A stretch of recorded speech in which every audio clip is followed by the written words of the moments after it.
Many viewers have shown interest in the glazing technique after my previous demonstration with a lemon. This time I chose a red apple, another single object, because it allows us to focus entirely on the process without the distraction of complex composition. In watercolor, glazing refers to building form and depth through multiple transparent layers of paint, each applied only after the previous layer has completely dried. This is what creates luminosity and richness that cannot be achieved in a single pass.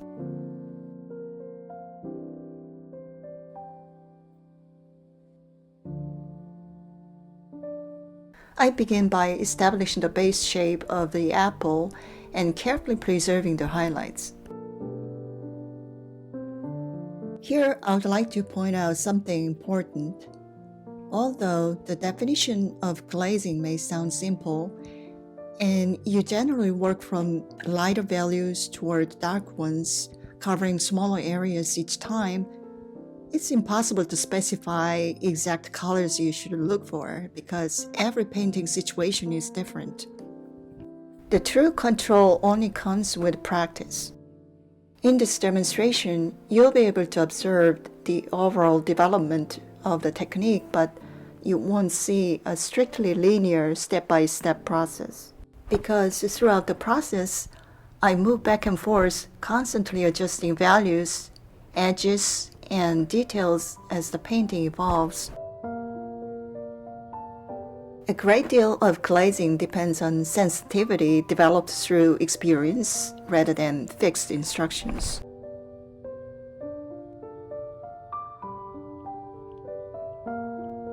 You constantly need to judge how much water and pigment to use, when to apply the next layer, which direction to place your brush strokes, and how many layers are necessary to reach the right value.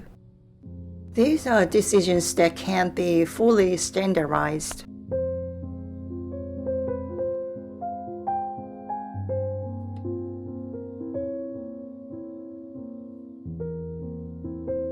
Each new layer slightly shifts the color and deepens the value while the previous layers still show through. Instead of blending all your colors together on the palette, you stack them in thin, transparent layers on the paper. That is what creates the sense of glowing color and three-dimensional form. Again, I let the paper dry completely. Color is your choice, but you can also alternate warm and cool temperatures, as I'm doing here, to enhance transparency and richness. Each time you add a new layer, you leave out the areas where the value is already established, so only the parts that still need to deepen receive another glaze.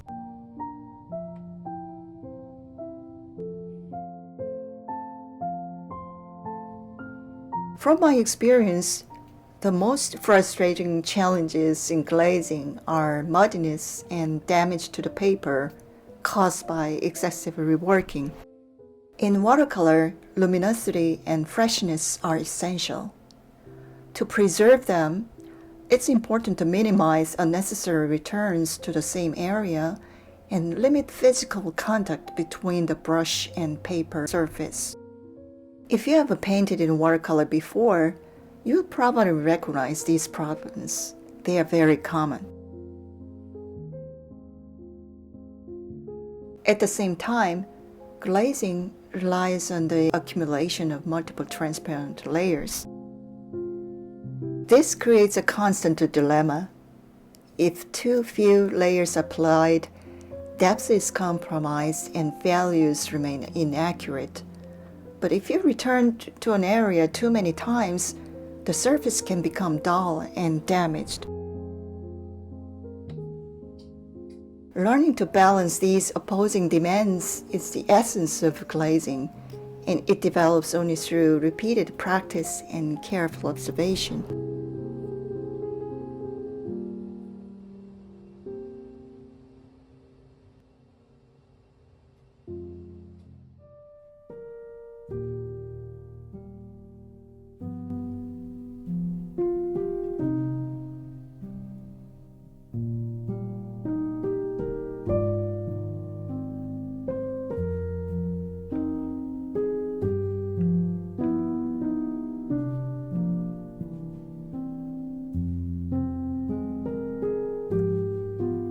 Some hard edges are softened to create smoother transitions and reinforce the sense of roundness.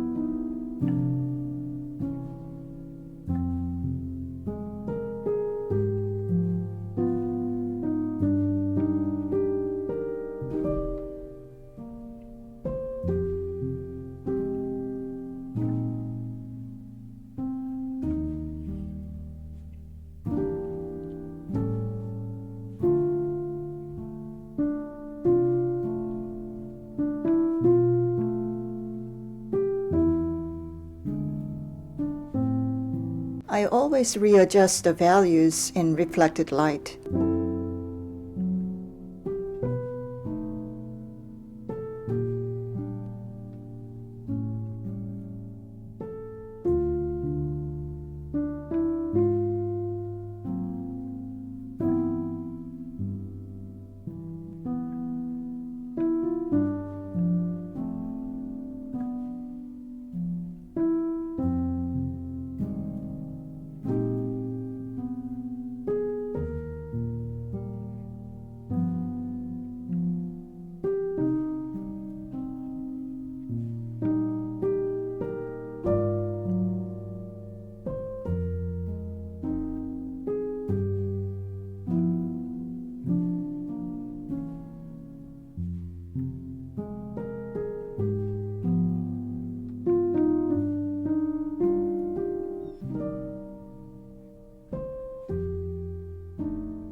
Often, I use a lifting technique to pull out reflected light, gently removing paint to reveal a softer, lighter area.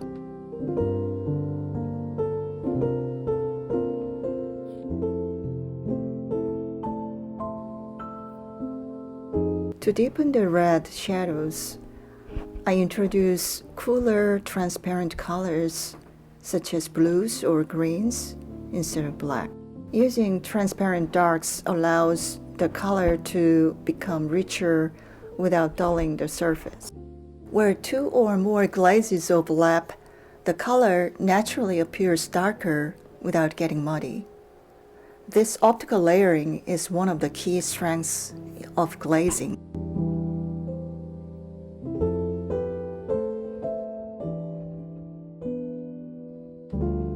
In this final stage, I make final adjustments to the values and accents. I revisit the edges, softening or defining them as needed to support the form.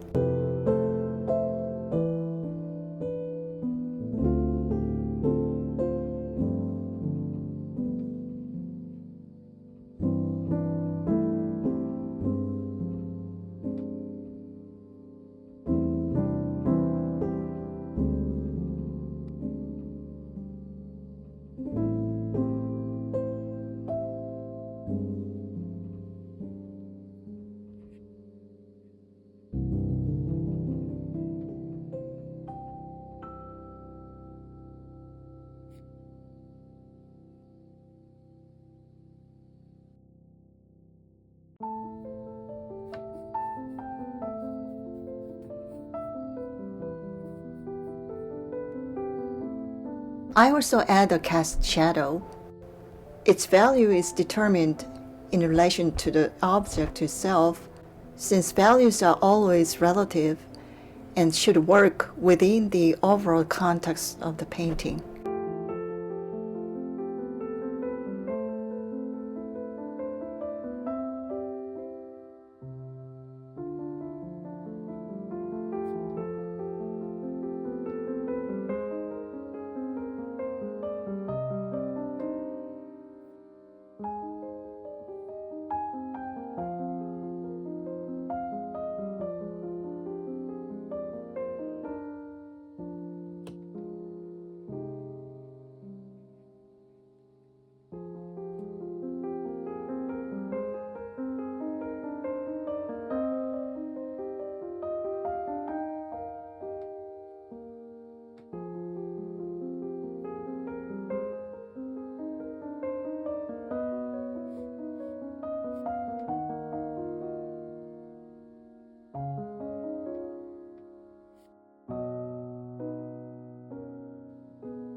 Glazing is not about speed or getting everything perfect from the start.